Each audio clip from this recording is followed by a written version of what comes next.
afternoon, everybody. My name is Mark, Associate Director of Vice Science Group. I'm very pleased to have Mr. Benjamin Young today here with us. He's the F&B and Retail Profit Strategist. Benjamin and I actually go back some years when I was a business coach, and we ran some business classes together, whereby he shared his insights on F&B and how they can grow profits from whatever strategies and operations that they have. So very, very glad today for Mr. Benjamin to come and join us today's conversations at tea. We're going to talk about the state of F&B today. Perhaps before we start on some of these pertinent questions, maybe I'd like Benjamin himself to share a little bit more about himself so that everybody will know who he is. Benjamin, back to you. Hey, thanks, Mark. Yeah, I mean, we really went back many years ago. Eh? How time flies. But, yes, that's right. Yeah, man. Back then, I didn't have any kids. I have 2 kids now. It's usually a blessing until you have to stay at home with them 24 hours. So it's like that's true. Oh my goodness. Yeah, a little bit about myself. So I run an F&B technology company. We focus on using technology to help F&B grow profits. We develop solutions to enable productivity gains. We work with some of the biggest F&B chains in Singapore, but we also work with a lot of the indie players, helping them increase and maximizing profitability. And that's what we do. Solid. All right. So let's get to the meat of the questions itself. As we all know by now, it has been nearly 3 weeks since circuit breaker started itself. So when this happens, right, we had the entire F&B sector turn head over heels. But rather than look only at the negative aspects of it, for today, let's try to look at the positive impacts as well. From your opinion so far, what are 3 positive things that you find has been generated by this so far? So for the longest time ever, there was a really big push towards omni-channel and digitalization. But most of these were actually pull factors. You do it well, you can increase your profitability, you can grow. But I think it's human nature that sometimes if the carrot isn't big, or if we have too many hurdles to cross in order to get a carrot, we have this inertia and we refuse to move. Once the COVID hits, oh my goodness, it's a matter of survival. So it's no longer the carrot, it's a stick. It's a stick, yeah. Yeah, man. If you don't transform, if you don't move towards omni-channel, you don't move towards digitalization, you don't start to fathom and even consider delivery, you might not be around in 2 months' time. So what we've seen is a real explosion of people trying to get on the delivery bandwagon. How do you do online ordering, collect from store? And because because it was so sudden, even the providers like myself, we were not prepared. So while in the past we had to canvas for sales, do our marketing, now the calls are ringing, calls are coming in asking us, how do I go online? How do I do online ordering, QR ordering? How do I go on delivery? I think that's one of the biggest change that I've seen. So you asked for 3 pointers, right? The second thing that I have seen was this. People are now relooking at their menus. For the longest time ever, and F&B's focus was always the sit-in crowd, unless you're running a kiosk-based quick service restaurant. And now what we're seeing is they're relooking at their menus. How do we enrich that take-away delivery experience to consumers eating from home? And the third thing that we have seen right now is people are very mindful of their cash flow. Cash flow, okay. Yeah, in the past because F&B is a cash business, what we've noticed is as long as you have good sales, you know you can survive.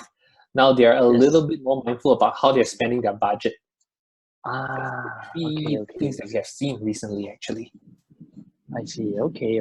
And you feel that these 3 positive things that has been generated would actually change the landscape of the entire industry as well? And in a sense that would it revert back to the good old days, or it has now reached a new level, so much so that when once we are out from this scenario itself, circuit breaker itself, we don't really go back to it anymore? I think there's a systems issue right now that we're not addressing. So a lot of F&Bs are going on the delivery bandwagon. They're not happy with the 30% they're paying. Neither are they happy with the $10, $12 extra dollar they have to pay to ensure that delivery gets to their customer. But to put it in the bluntest terms possible, they're sucking it up because they have to do that in order to survive. I see. Chances are, if that COVID doesn't continue and everything goes back to how it was previously, there's a very real chance that we will fall back in the same level of complacency. Okay. Yes. Yes. But That's very true.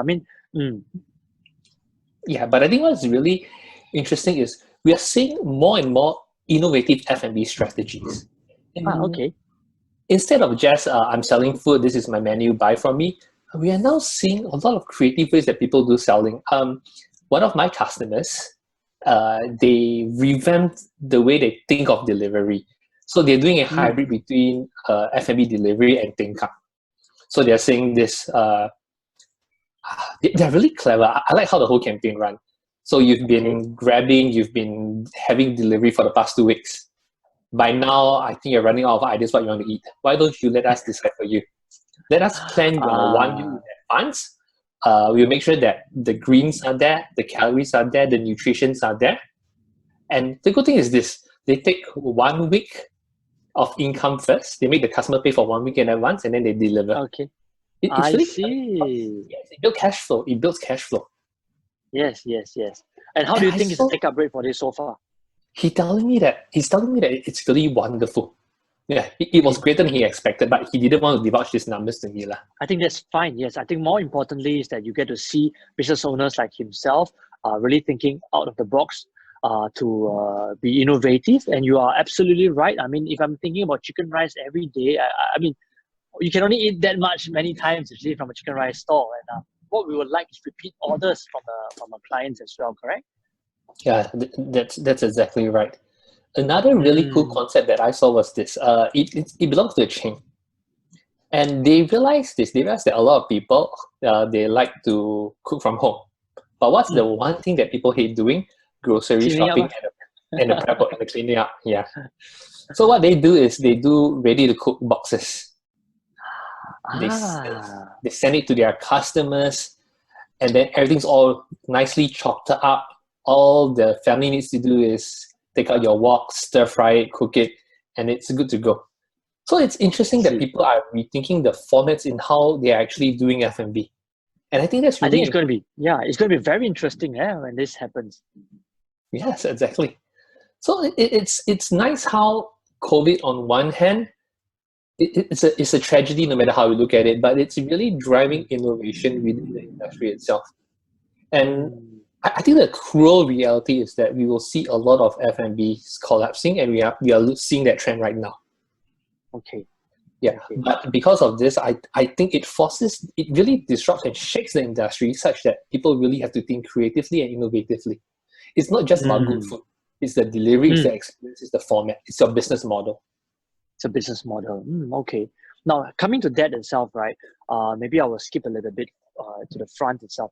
To survive during this period, you mentioned that the business owners are coming up with innovative ways, such as the above mentioned that you just described.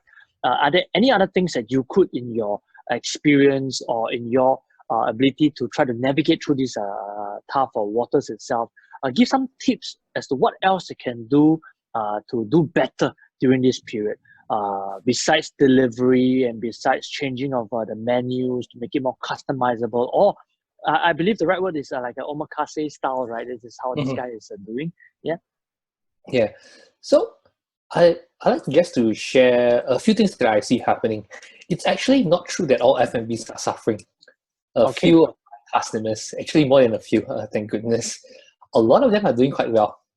They're seeing their sales skyrocket. This customer just told me that, hey, don't worry about me. We're actually doing better than we normally do. So wow, that's good. What he realized was this. It's catching that consumer dollar and understanding that range and spectrum to charge. And from my experience, I realized this. Delivery at home, if you're able to price your menu below $12, $11.90, it is not too expensive to a consumer. People are willing to spend up to about $11.90 per pax for their delivery needs per individual. That's one thing I've seen. So if you're doing delivery, I think what I'd like to encourage you is take a look at your menu. Are you pricing it correctly? At $11.90, is there enough margins? Is there enough meat on the table for you? If there isn't, would you like to relook at your menu? So another of my customer, after I told him that, he relooked at his menu. In the past, he was doing semi-fine dining. The pax would probably put you back by about $40, $50. He said that, hey, my business is suffering. I'm literally getting no sales. So, what's there to lose, right? Let's try something. So he scaled down his menu from an average spending of about $40, $50 to about $14.90. He's telling me that the sales has picked up, and at least he's not bleeding now. All right. Okay. I think that's a very good way, of coming up with pricing as the point to entice the customers to come on board. I know I have seen some which is a minimum order of $30 or minimum order of $50. Would that be a good way also to increase the overall transaction per pax? Yeah, exactly. So the first thing you do, understand individual packs, how much you spend. The second thing you can do, come up with your bundles, man. Yeah. So for example, a bundle for 2, a bundle for 3, a bundle for 4. Personally, I'm really lazy when it comes to eating. So I have 5 packs in my household. If you have a bundle of 5 packs, I'll just go for that default. If what they want to eat, I'll just eat the leftover. That's fine. Okay. Yeah, that makes sense. And one more thing that I've realized that it's working very well is a tip for anybody listening in is how we actually do marketing. And I was just sharing this yesterday in another webinar. So I was sharing with them the importance of targeting via vicinity. So if you are serving, let's say, the Hougang area, what you want to do is you want to target the immediate vicinity under 4 kilometers when you do your marketing on social media. The disclaimer is this: unless you have a very differentiated product, a very branded product, or you run a chain, if you are an independent F&B, you really try to limit your marketing within the vicinity. For very pragmatic reasons, delivery, number one, is cheaper. You prepare yourself for the rebound once COVID ends, once the circuit breaker ends. Because your immediate vicinity, the people staying here are your immediate customers, you can build your brand loyalty up really quickly. And if you think about it a little bit deeper, would you order bubble tea? I know you can't order bubble tea now, but would you order a bubble tea if you're staying in Hougang from all the way from Jurong? Chances are you probably won't. Again, unless it's a highly differentiated product. So when you spend your marketing dollars, try to do what we call local store marketing, which is vicinity proximity marketing. Yes, that's a very solid advice over there.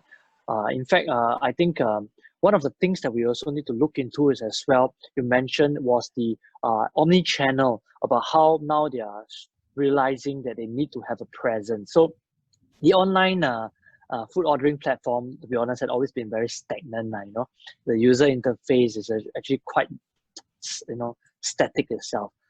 There's hardly any cross-platform integration as well from between Facebook, WhatsApp to a web page itself. So, if the technology and innovation are to continue to make waves, right, in this sector, long after circuit breaker and COVID-19 is over, what more, in your experience, can this be done? So I think the technology industry, we are realizing this. If you're reading the news, I think it was yesterday or 2 days ago, Google Pay was just launched. So Google Pay is a free-to-lease platform. I'm proud to say that Novitee is one of their partners. Oh, that's good. So we're doing cross-platform. Personally, in the capacity of Novitee, we're also working with all the different delivery companies to ensure that our systems are all interoperable together with all these different platforms. And I think we'll see a convergence of technology where it will really enhance the whole customer experience. It's funny that you're bringing up WhatsApp. What we're realizing that WhatsApp and Telegram, it's turning out to be a wonderful marketing tool, especially during this COVID period. A lot of people say that, hey, how do I ensure customer service now that the customer is not in my outlet? The simple answer is it's WhatsApp. So right now, it's quite interesting. People are saying that you want to order, why don't you just WhatsApp me? And that actually initiates a conversation that can happen. But sadly, a lot of people are not really realizing its potentials. They are using it just as an order mechanism to capture orders. But I have seen some that are really interesting. You will place an order. Before the order comes, they will say that, hey, you know what, hang in there. We'll be there in the next 20 minutes. At night, they will then text me again, hey, how was your meal? Did you like it? Did you not like it? And what was really cool that was this, 3 days later, this same F&B WhatsApp me again and said this, hey, your last order was 3 days ago. We really need your support. Would you like to place an order?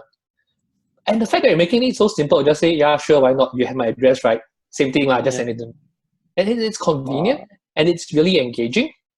And what was interesting is at night I was capable again. So I text the person back. I was like, are you running this yourself? He said, yeah. So we started to have a conversation. I was asking, he was telling me how bad it is. Then I was telling him what I do. And from a customer relationship, I see us now at least as acquaintance, minimally. I see. Okay. Oh, this is amazing. And in your opinion, it wasn't just a typical chat bot, right? But an actual human behind the lines manning it and making sure that there's a proper relationship being formed, correct? Yeah. I know that there's a big push towards chatbots. My own personal opinion is if it's done properly, it's okay. But the moment I know that I'm talking to a chatbot, it puts me off, man. Yeah, it's really easy to tell, right? You WhatsApp something and then you see the answer coming back. I don't understand what you just said, or it's some random motherhood statement that you're like, oh, it's a chatbot. You know what? Forget it. Yeah, they are not. They haven't grown up yet. Not enough questions have been asked to test the chatbot for them to develop their responses appropriately.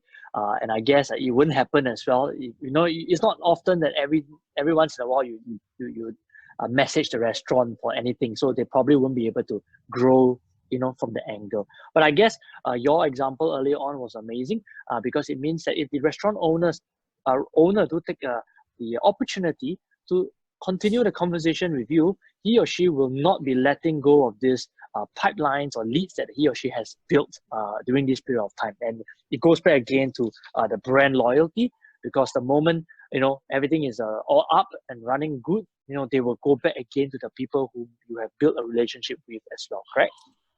And you're really right. So this same hawker, I'm not his biggest fan, obviously. So my kid had a craving for Cai Tao Kueh, fried carrot cake, right? I knew that the coffee shop that he's in had a Cai Tao Kueh. So guess what I did? I asked him, hey, can you soon help me get a Cai Tao Kueh and then deliver all over? And then he said, sure, no problem. Wow, awesome. Yeah, it's really very cool. And I don't think that our relationship would end after this circuit breaker finishes. In fact, once the circuit breaker finishes, I'm going to take time on one evening. I'm just going to go to his outlet, sit there, chit-chat with him for a little bit. That sounds really good. Okay, now, do you think our food delivery scene will change with new players entering this market? For example, you did mention earlier that in terms of the delivery, it is to focus more on the proximity itself. So does it mean that in that case, the F&B owners should now focus on more localized delivery approaches rather than to bring you all the way to Choa Chu Kang when you are based in Bendemeer sort of thing itself to be more effective as a business? Yeah, I think the delivery scene in Singapore's case, we're still very nascent. We are at the infancy stage. I feel for the delivery companies. I really do. People are making the delivery companies out to sound really mercenary. But if you read the papers today, just today, Deliveroo announced that they are letting people off. This shows that they're not making profits, man. Yeah. They are burning cash. And we cannot expect a company to keep losing money to sustain its customers. That doesn't make sense to me. I think what will happen will be this. People are desperate now. So suddenly we have a lot of delivery drivers. I think ComfortDelGro announced that their taxi drivers are now doing delivery. Yes. A lot of Grab drivers are now doing delivery also. But this is Yes. because it is the next best alternative. They need an avenue to survive. But chances are when everything goes back to status quo, they will go back to their own jobs. And that will leave the delivery scene again with a gaping hole. And that's when you see the same problems coming back again. And when supply exceeds demand, what happens? Prices get pushed up. It's just simple economics. So I think so I think what I'd like to see would be satellites of delivery areas within neighborhoods, proximity delivery, where delivery costs can be held at a reasonable price point. And I think this whole circuit breaker has also taught us one thing. Our prices that we charge are really too low. It affects the psychology, you see. If I buy 2 packets of chicken rice at $7 and the delivery fee is $6, I'm thinking, the delivery is as expensive as my food. That doesn't make sense. But if I'm buying a $40 food item and you tell me, hey, delivery is $6, I'm like, yeah, that's fine, whatever. Yeah, that's true. I'll pay for it. It doesn't make logical sense, but because you're paying for the delivery, right? You're paying for the convenience. But human beings by nature, we are not that rational. And because the food scene in Singapore, the prices are so depressed, the hawkers are really earning so little. And the moment delivery comes in, they suddenly realize, oh dear, what's going to happen? So I think 2 things I like to see: satellite delivery areas, and I really like to see hawkers slowly pushing their price up. And the price of food to increase, yeah? A little bit at least. Yeah, I mean, you're absolutely right. Sometimes when we look into a $15 pasta, we're fine with that. But with $15 Hokkien mee, we go like, whoa, why is that so expensive, right? And it's like, actually, the guy who fries the Hokkien mee may put in as much amount of ingredients as that of the pasta itself. So, it's about a matter of perspective from there as well. And I prefer a good plate of Hokkien mee anytime. Awesome. So, okay, the last part down here that I talk about is really the risk involvement in the redeployment of the staff. I have, for example, one very nice seafood restaurant over in Marine Parade area, who told me that he can't deploy his staff for any other purpose itself, so he has to close it down for this whole period of time. So for those who were willing to redeploy their staff, what they did was they redeployed them from being waiters to become delivery staff. Now, of course, this is where I would like to share with people out there that, this actually is quite risky if they did not update their relevant insurance company of this move. Because, what they do not understand is the risk involved. If you were already covered, say, by your typical WICA or the FWI or foreign worker insurance itself, it is for the physical limitations of, the store itself, or the job scope itself. But should you become now a delivery dude, and you have to move from one place to another place, that's where you need to simply update the insurance company so that they will know that your job scope has increased. So touch wood, anything happens, you will not be exposed to claims that cannot be solved, or for claims to be sorry, because you didn't tell us you're now a delivery guy, a motorcyclist right now, I cannot, pay you this amount as well. So I think this is something which business owners, F&B owners have to understand, that the moment they redeploy their workers, they need to update their insurance company, the relevant ones as well, to let them know that so-and-so, Mr. A, Mr. B is now doing this work. Sure, the premiums will increase, but it's for a justified cost because, at the end, you want them to be covered appropriately. So this is something in which I hope, as you speak to your friends as well, your clients as well, you can update them about this so that they will know that, through this the redeployment, they're also doing the right thing, and not just simply redeploying them, but not covering them appropriately as well. Well, thanks for that. I really didn't know about this. And I think that is really good sharing. I'll be sure to actually spread this, because I didn't know that redeploying them from a within outlet to a delivery role would actually entail the insurance part. Correct. Okay. So what I did was I wanted to make sure that this all started because when we worked at home, my first question was, are we covered therefore under WIGA, which is workman comps? So if that's the case, right, how do I determine if the fall is due to my work or my slippery bathroom? And I was talking and chatting with some of my underwriters. They told me, well, you have to therefore make sure that it is because of your heavy files you're carrying that you fell, and not because of a slippery bathroom. If not, I cannot cover you. So these are things that I think we will have to now redefine the entire area of job of scope, insurance coverage in this particular fact that we are now working from home. Wow. Okay, got that.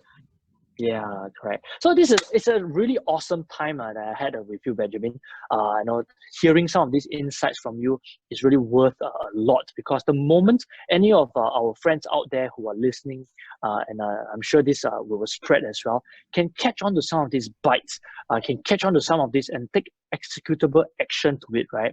They'll be able to more than survive after this period as well. Because, if you allow me to just recap, one of the biggest things you mentioned, which is satellite delivery due to proximity, is an amazing thing, because you do not need to be looking out anywhere else beyond 5 to 10 kilometers of your area itself, and that can bring about very good brand loyalty when everything goes back to normal, because you would not travel so far for any unless it's really so good. That's one. Second, you are indeed right. The prices of food should increase, or they could look towards increasing a little bit, just to make sure that they can cover the cost when delivery services like this goes back again to norm as well. True? Yeah. And when we look towards making the menu fun, making how to excite clients, certain business operators who can change the menu, change the ingredients of their food towards something in which, you don't worry, I'll just pass it to you, you just enjoy the food, you just pay X amount of money. I thought they would really bring about a whole new F&B experience again, maybe a whole new level of a hawker experience as well in time to come, so that it will really bring us towards not just the same old food day in, day out, and the restaurant owners will not have to worry in a case of, will you keep coming back to me if I keep selling bak kut teh, Okay, now we have about maybe just about 4 more minutes left. If there's one parting word that you would like to give, or advice that you'd like to give our listeners and friends out down there in terms of staying strong in this, what would that be? First thing is first, pay attention to your bottom line. Sales revenue is important, yes, but more importantly, pay attention to your profitability. I have customers that they were panicking, so they went on all the delivery platforms, they arranged delivery, they didn't pay attention to their profit margins, and they realized this. At the end of the day, their profit margin was like 2-3%. Imagine doing $1,000 and then earning $30. Is it really worth it? So pay attention to your bottom line, understand your profitability, understand all the costs involved. I know that a lot of F&B operators out there, we started with a passion for food. But remember that you're running a business. And with that, you need to understand your bottom line. The next thing is cash flow. During this period, I know when we surf social media now, it's so interesting. Everywhere you see that, are you struggling? Why don't you engage me? Why don't you buy this? We will help your business. I think having a strong cash position is more important. I'm sure COVID will dissipate slowly. Be sure not to spend all your money right now in desperation. Another thing is, and I think, Mark, you did this really good point. It is very, you might start panicking and say that, hey, I'm going to release all my stuff now. But can you redeploy them, for example, into a delivery position? If you think about it, even if they don't own a vehicle, they do food delivery. It's actually a cheaper alternative this hiring someone external to do the delivery for you. That's true. Yeah. Awesome. I think that's a very amazing way to end all these conversations at tea. Thank you very much, Benjamin. So to sum up what he does, he's an F&B and retail profit strategist from Novitee. And if any one of you would like to know how you can increase your profits from F&B area, kindly please contact Benjamin, and he'll be able to give you more advice, credible advice as well, to help you grow this portion of your F&B business. So with that, thank you very much, Benjamin. I'll be sure to catch up with you again another time, face to face, or even just over lunch. Thank you, Yeah, man. Benjamin. Stay safe, stay healthy. See you. You too. See you. Bye-bye. Bye.